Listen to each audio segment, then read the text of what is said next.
Kömək olsun. İndi yadınızdan çıxartmayın da, yaxşı? Oldu. Hər dəfə siz mənə yazın. Allahın köməyindən çalışsam sizə köməklik eləyək hər dəfə. Yaxşı? İndi bu bizon qabları ilə yığır satırsınız ya necə?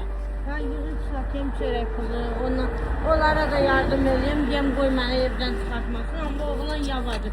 Deyim də Rüqyan tanıyır səni. Yo, tanımıram heç kim. Röşən Mosu deyirlər. Yo, onları tanımıram inşallah ki.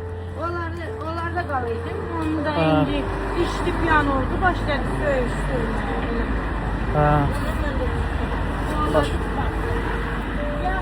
Yaxşı, hələlik sağ olun. İnşallah ki gələcək. Daha belədir, var zibil qablarına. Böyle bizon qabları yığır. Şimdi biz öz dəstəyimizi elədik. Allahın köməyi ilə indi bu ailəyə hər dəfə köməklik edəcək. Belə ailələr lazımdır ki, sırf təmənnası olan dəstək olsun.